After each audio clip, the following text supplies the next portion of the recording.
Inter, em um determinado momento, pareceu o de antes da parada. Demorando para entrar no jogo, dormindo e perdendo divididas, perdendo rebotes e errando passes. 10-0 e finalizações com meia hora. Eu estou frisando esse número porque é muita coisa. Quando faz o gol, o Ryan estava 10-0 em finalizações. O Inter não tinha nada. E aí depois, com mudanças, o cenário muda completamente. Tá bem que o Bruno Henrique saiu e destravou o time, né? Aí o Inter colocou 2 atacantes na frente, ficou só com o Thiago Maia, 2 ponteiros, mudou até o desenho tático, mesmo sem o Alan Patrick.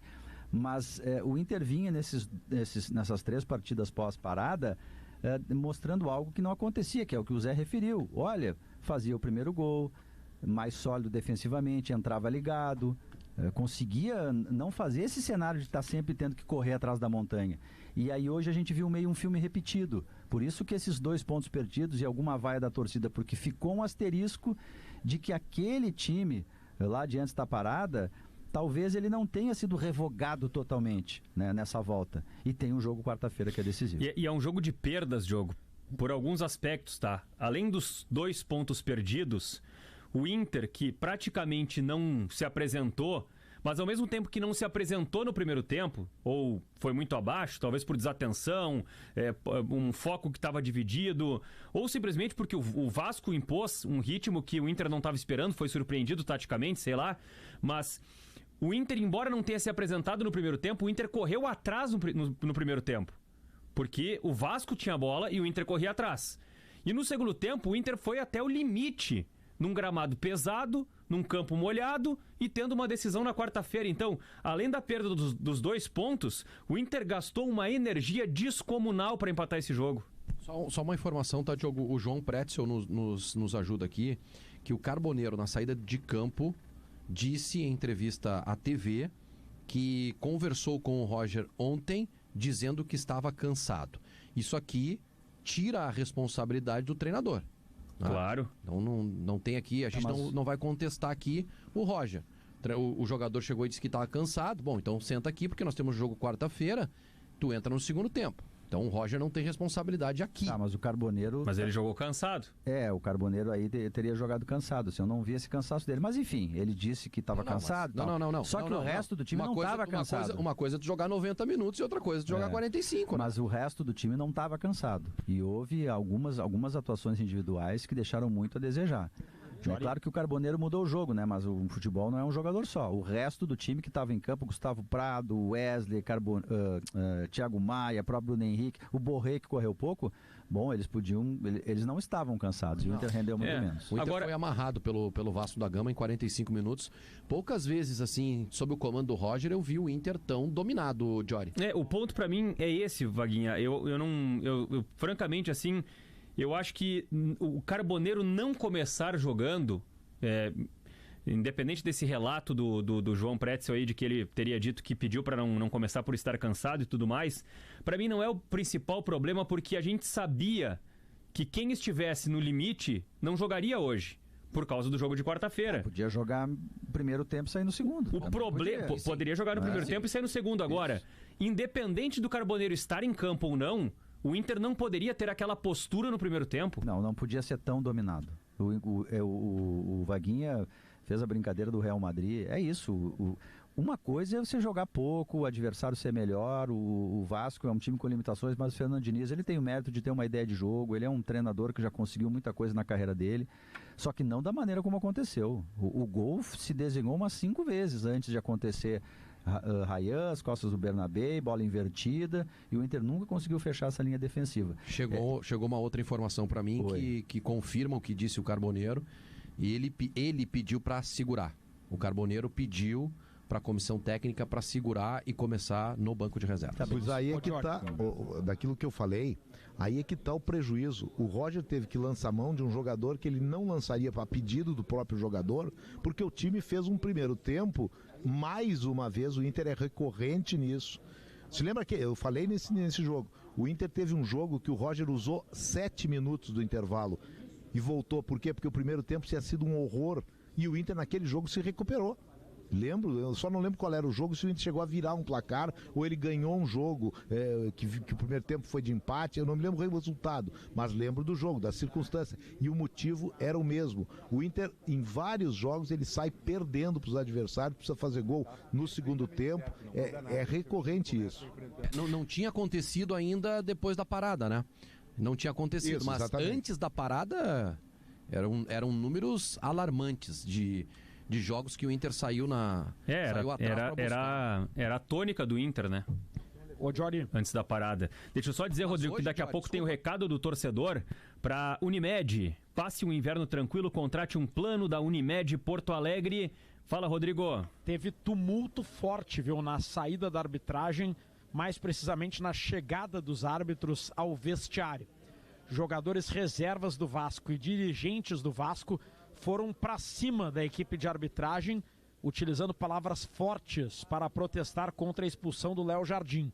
Gritos como: agora vão ter que expulsar goleiro todo jogo, quero só ver, entre outros impropérios que não dá para repetir e nem para distinguir se foi de jogador ou de dirigente. Mas algo me diz que a súmula vai ser carregada. Jory, fala, Ruda. Duas coisas, tá? Primeiro, eu tô com a suspeita que essa questão do jogo, que o Inter saiu atrás e o intervalo foi mais curto pro Inter, digamos assim, foi contra o Mirassol. Porque o Inter sai perdendo e aí ele vai empatar o jogo só nos instantes finais. Primeiro tempo, o Mirassol ganhou por 1-0. E em relação a esse momento do Vasco, a postura dos jogadores, a entrevista do Verrete para a TV após a partida também foi muito forte. Então a gente vai recuperar esse áudio para entender o que o atacante do Vasco falou para a televisão, para o Premier, sobre a atuação da arbitragem nesse jogo. Na sequência a gente reproduz, tá? Perfeito, vamos reproduzir, vamos acompanhar essa manifestação do Verrete depois da saída de campo. Bom, a questão Carboneiro a gente tratou aí, né? O Carboneiro entrou muito bem e naturalmente vai ser titular para quarta-feira. Agora, será que a atuação do Inter no primeiro tempo, Diogo, ela é desatenção? Se explica por onde? É o Vasco que foi muito bem? É um conjunto, mas assim, o Vasco foi muito bem, de fato. A atuação do Vasco foi uma atuação boa. Talvez o Inter não esperasse que o Vasco viesse, né, com aquela história de fim do mundo amanhã, marcando alto o tempo inteiro e atacando com muitos jogadores, arriscando tudo. Talvez não esperasse, mas o Fernando Diniz joga assim. Os times do Fernando Diniz jogam assim. Com Carboneiro ou sem Carboneiro, né, o Inter tinha de ter um comportamento melhor. Eu quero insistir nesse dado, embora assim a matemática, às vezes ela não diga tudo, né? Tem que ter um raciocínio, um penso nos números, né? Mas, puxa, o Inter toma um gol sem nenhuma finalização praticamente, né? Não anotei nenhuma finalização. Com 29 minutos o adversário tinha 10 finalizações. É muita coisa num jogo no Beira-Rio, né? E o Inter não estava jogando contra um time entrosado, acertado, que está disputando a ponta do campeonato. Ao contrário, um time que está lá embaixo na tabela. Então, é óbvio que a atuação passa pelo comportamento do Inter. Lento, girando a bola sem rapidez, quase nenhuma mobilidade. O Gustavo Prado, quando dominava, estava de costas. O Wesley a mesma coisa, porque os jogadores não se movimentavam, não tinha linha de passe, né? Bruno Henrique e o Thiago Maia, muito mais o Bruno Henrique errando muitos passes, com receio de dar o passe para frente, girando o corpo e dando para o lado. O Inter parecia que o Inter estava em AM e o Vasco em FM. Esse era não pode.